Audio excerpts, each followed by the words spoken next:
so long as like alchemy. All right, third meeting in what seems like just 2 weeks. Draymond Green back from the shoulder injury. Lonzo playing a lot better. The Lakers just knocking off the Rockets in Houston. But when you get this man in the center of the floor, it doesn't matter. You can't. Who is more unguardable one-on-one in the center of the floor? I don't know. I'm asking you. But now Lonzo Ball, you go under the screen, right? That's the scouting report, right? 2K changing their heat map as we speak. This seems to be Lonzo's favorite spot on the floor, and Golden State did not adjust. They kept daring Lonzo to shoot the three, and he kept splashing in their face. Klay Thompson, you may not ever see it, but he's good for 15 to 20 every night. I don't know, you're like, you look at the box score at the end of the game, you're like, Klay had 20? Klay had 15?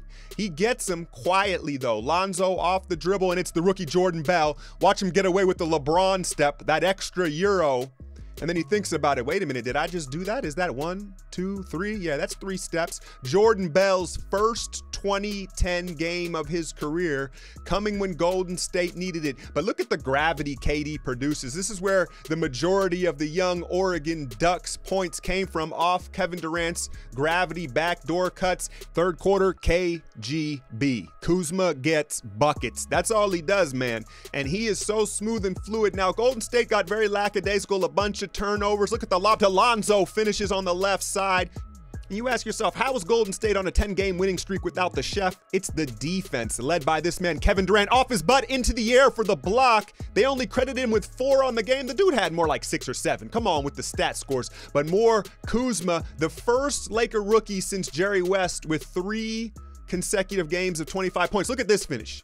It's just effortless, man. It's ridiculous. Now, that stat's a little misleading because if you think about it, the Lakers, they don't really draft players. With the exception of Kobe, all free agent acquisitions. Look at Randall aim the 3. That's why he's not a good shooter. He aims his shot, but he gets that to go. He's a momentum player. KD's like, I just let it flow. And he continued to get buckets all night. Luke's like, hit the hole. Lonzo's like, I used to play running back. Look at him protect the ball, the pivot, the spin. Now KD staring Klay down. Wrong. He wants the rookie on the left side all the way. KD creating, but it was this side of the basketball. Klay the block.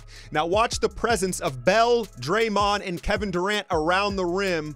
All elite shot blockers, dare I say it. Very hard to finish when this group is finishing. Luke's like, I'm so close, yet so far. Warriors, 11 in a row. Man, in these games, you heard Kevin Durant say after the game, I'm glad we got these guys out of the way now because in March, you know, they're going to be a different team. The Lakers are impressive. And you have to think that LeBron James is looking at this Lakers squad like, dang, they're giving the Warriors a battle every time. If I'm on there, right? You know, that's kind of that's got to be out there. I got to put that out there. Before I talk into the individual players, I want to talk a little bit about Kerr. Those of you that follow me on Twitter, I tweeted out that Kerr is like low-key simulating crunch time. I felt like he took way too long to get to that final 5 that finished the game. With West and Caspi out there, that second unit that started the fourth quarter, that's when the Lakers really went on. And Draymond was partly to blame. He had 4 fourth-quarter turnovers. The game was a little sped up for him. He, not playing. But Kerr, he waits too long during these runs. He almost lets them come all the way back before he makes an adjustment. And I think part of it is he wants guys to remain confident. He wants to show a vote of confidence to all players on the squad. But I think another part of it is he almost enjoys it. He likes getting the game a little closer to prove, he's like trying to prove a point or something like that, or like I said, simulate crunch time. So I thought he took a little long to get back to the Bell, McCaw, KD, Draymond lineup at the end of the game there. Lonzo Ball, I want to give him credit. There's no, my video, you go back and check it. Lonzo is a bust, and I admit that a lot of that was clickbait. It was, the reaction to him, how he, in the little scuffle and him walking away and all that. And I was impressed with Lonzo. I'll eat crow if that's the case. And, I do want to say he hit 5 threes. I think that you saw clearly the scouting reporters go under the screen and yield the shot. And the Warriors didn't really adjust. They kept testing him, and he kept proving that he could make that shot. I think moving forward now that he's shooting 40% from the three-point line, teams are going to no longer give him that shot.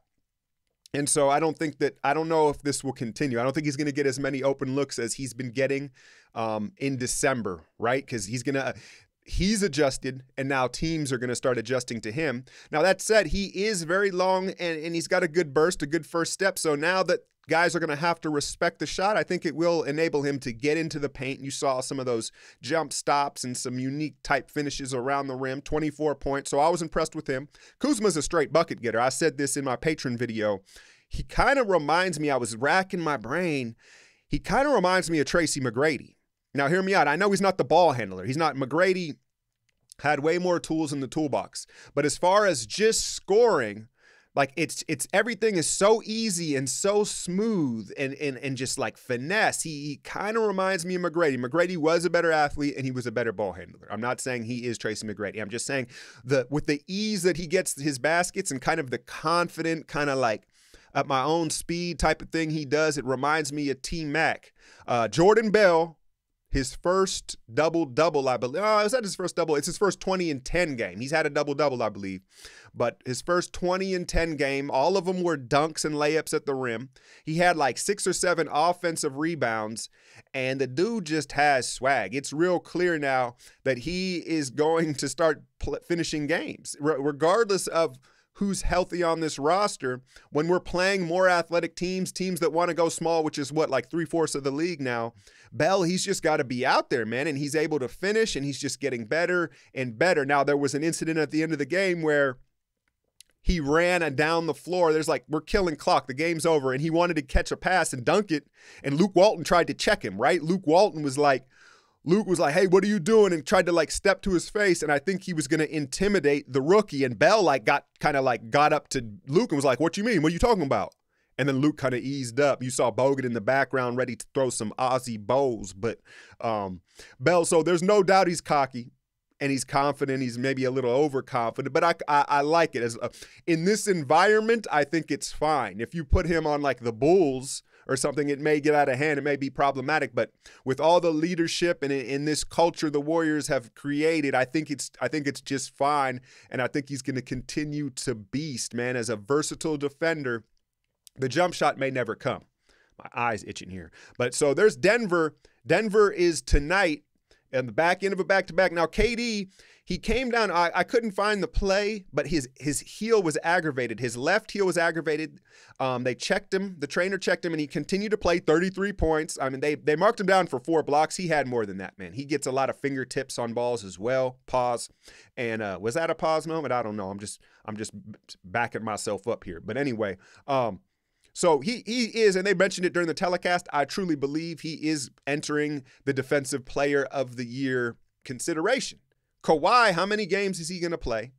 Draymond, probably not going to get it again. Rudy Gobert is hurt, right? So who do you got? I mean, you know, LeBron can always be in consideration, but he's regressed as he's gotten older on that side of the basketball.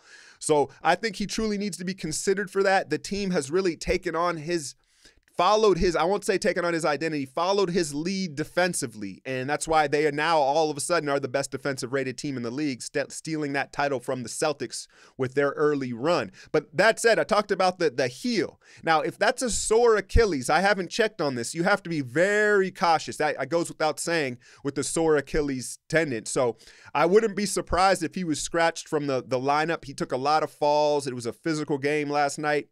Scratch from this lineup tonight against Denver, which then would be, of course, even more underhand. But hey, man, at this point, let's keep the big picture at mind. I'll take the L tonight to ensure Kevin Durant's health the remainder of the season. Hit that like, share, and subscribe. I'm out, y'all.